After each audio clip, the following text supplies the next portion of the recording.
Today is Monday, February 13th, 2017, and today I'm going to talk about the Grammys. Yes, I am going to do a Grammys recap here. Now, some of you may be kind of thrown off by that. Why would you do a Grammys recap? How could you watch that? How is it related to politics? Well, I'll explain. Now, first, the reason why I watch the Grammys is the same reason why I watch MTV Decoded, stuff like that with Francesca Ramsey and etc. I want to see what the so-called other side is doing. I want to see how the extremists on the left are depicting the right. And I want to be able to present a counter narrative, of course, because some people are going to be, looking on YouTube for reaction videos and whatnot. Now, I want to give my 2 cents rather than it being an echo chamber, which is basically what the Grammys is all about. So that's basically why I watched it, how I was able to watch it, and why I'm talking about it right now, to give a counter narrative to a lot of the political points that were made during the actual show. Now, there were a few points I wanted to cover, but before I get into the negative part of it, I just want to give a big shout out to Joy Villa. Now, her dress made the rounds all over the internet, and it was really something to be seen. It was really a great sight to see her wear this dress, and she was able to kind of sneak that dress onto the red carpet, because she had on this white outfit that was able to be detached and removed quickly. And then up under that, you saw Make America Great Again dress. It had Make America Great Again on the front, and then on the back it had Trump, like on the train of the dress, so to speak, or on the floor of the dress, whatever you want to call it. And of course, I will have pictures on the screen before you of the actual dress. It was a great dress. She looked great in it, but I digress. I appreciated what she did. Now, of course, there will be haters. There will be the detractors that say, oh, she was doing it for publicity. She's really not a Trump supporter. This, that, and the third. She was pranking you. I don't really care one way or the other. First of all, about publicity. Of course, about publicity. This person is somebody that we don't know. She's a singer, by the way. Nobody really knew who she was before she did this. And when she did that, her sales on iTunes jumped by like 18 million%. Something crazy, man. Shout out to Josh for giving me that stat on Facebook. Crazy stat, because she got a lot of people that supported her due to her bravery. Even if it was a joke, even if she is a troll, even if she's not a Trump supporter, I don't particularly care, because she still went out and put that dress on. It was very brave for her to do that. An extremely liberal extremist place like LA, Hollywood, etc. They're in a Staples Center right there in the heart and the belly of the beast. So for her to do that was very, very brave and very risky. It's almost like if you want to pull a prank on the Pentagon by, calling them and saying there's a bomb in the building. That's not a prank you're really going to be able to get away with. And it's kind of the equivalent here with her dress. So, but there's no evidence of it being a prank or anything like that. She had a post on Instagram, and I'll post that actual link in the box below, where she was talking about her dress is all about love, because she had this heart in her hand with a peace symbol on it. That was the whole purpose of what she did, according to her. Now, I don't know if she's lying or telling the truth or whatever. It doesn't matter. Like I say, she still wore the dress, and it still made a great statement. And just like if somebody says that they don't like Trump, but they go and vote for him, it's like, okay, you can hate Trump all you want to, but you still voted for him. Thank you. We appreciate it. I don't hate you because I disagree with your political views, or if you hate Trump or anything like that. At the end of the day, if you do something that's positive and that can help us over here on the right, then more power to you. Just the same way that Donald Trump was able to get people from all walks of life to vote for him. Because in reality, only about 30% of the nation thereabout is conservative, 30 more is liberal, and the rest are pretty much in the center, not really political, kind of agnostic towards the whole situation, etc. So in order for Trump to win, we had to get a lot of those other people that are not necessarily on the right. They're not conservative, that don't identify as conservative or on the right, you see. So shout out to all the liberals that voted for Trump. Shout out to all the people that are in the center. They're not really political. They voted for Trump. And shout out to Joy Villa for wearing this dress, regardless of what political affiliation, personal views. I don't care. She still did it, and I thank her for that. Now, on to some of the more strange moments of the actual of the so-called award show here. Now, you had a few kind of weird moments. The guy, I forget the guy's name. I think his name is James Corbin. I don't know his real name, but the host, he has like a late night talk show, if I'm not mistaken. I think it's on CBS, and I'm pretty sure that's where the actual Grammys was being shown on CBS, and it was kind of a strange moment where he took his pants off. Some other ones took their pants off. It was really weird. It was a lot of virtue signaling. It was not that many political things that were actually said until a performance, which I'll get to a little bit later. You had Paris Jackson, who is the daughter of Michael Jackson, allegedly, and she said something about hashtag no dapple, I guess, to protest the Dakota Access Pipeline. That was kind of a political moment, but it wasn't really anything. It was not too much of that during the actual show, actually. It was not a whole lot of that. But we got a little bit later in the show, and then you saw this real big political moment.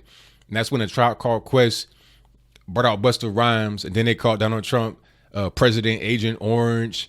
And then they kicked down a bunch of bricks they had that were like on the stage. I guess they were like foam bricks. I guess that like kind of like represents the wall. And then they ushered in a bunch of people that come from the audience that had all different kind of walks of life. People had on a hijab. You had black people, Hispanics, etc. And then they performed this song, You Must Go. And they were talking about all the Hispanics, you must go, all the black folks, you must go. Like, as saying that's what Trump wants to do, to basically, deport all people that are here legally because of what their race is. Even though people that are sane, people that have a brain, people that read, people that are not brainwashed by the mainstream media would know that's just simply not true. If you're here illegally, it doesn't matter what color you are, you got to bounce. That's basically what that is. But they took it to be on some racist stuff. And then, of course, Busta Rhymes want to speak out against the whole Muslim ban. But why are you speaking out against a Muslim ban? What's that got to do with you? I mean, what's that got to do with you? Do you think that these people that come over here that may be part of the Muslim ban are going to stand out and fight for you? For the most part, they're not. And the reality is, let's talk about some of the places where they have so-called banned travel from. Now, you got a country like Sudan. Why are you worried about Sudan? Ain't no black folks in Sudan for the most part. The black folks in Sudan live in South Sudan, which is a new country. You want to talk about you must go. You want to talk about people being kicked out of their country. How about the Arabs in regular Sudan who kicked out the black folks in Sudan and made them move to South Sudan in 2011? I guess they said, I guess the Arabs said to the blacks, you must go, get out of our country. We'll keep all the resources and whatnot in Sudan proper. You move to the South where you belong. Arabs in the North, blacks in the South. But don't nobody want to talk about that. You want to talk about how Trump banned travel, this, that, and the third. And you want to call it a Muslim ban. Meanwhile, there are a bunch of other countries that he did not ban. People want to say, oh, he did not ban countries where he had businesses at. What about the other ones where he did not ban, where he did not have business? I mean, they don't bring that part up. Like Indonesia, India, Pakistan, Afghanistan. I mean, is there a Trump Tower in Indonesia? You see, it's just people just want to, focus on things that fit their narrative. They want to say, oh, Trump didn't ban Saudi Arabia because he had businesses there. Well, what about Indonesia? Like I say, I mean, it's just really silly. That was the whole big virtue signal part of the whole show right there. That performance was basically it, which I was kind of surprised that there wasn't a lot more. I was surprised we didn't get a lot more speeches like that. I mean, there were a few kind of things that happened during the show that were kind of SJW-ish, but that was really blatant. The commercials I saw, it was one commercial. I think it was an Adidas commercial featuring LeBron James, and they kind of hinted towards not being for Trump, etc. Their whole thing is about race. It's like, it's not about race. It's about, if you want to come to this country, come legally. People want to make it be about this thing of, not wanting certain races to come here, but it's not like that. It's like, if you come legally, it's all good. Just come legally, won't be any problems. So towards the end of the show, you had Adele, and she won, I guess that was Best Album of the Year or Best Song. I don't know. I think it was Best Album of the Year. And she took the Grammy and broke it on stage because she thought Beyonce should have got it instead.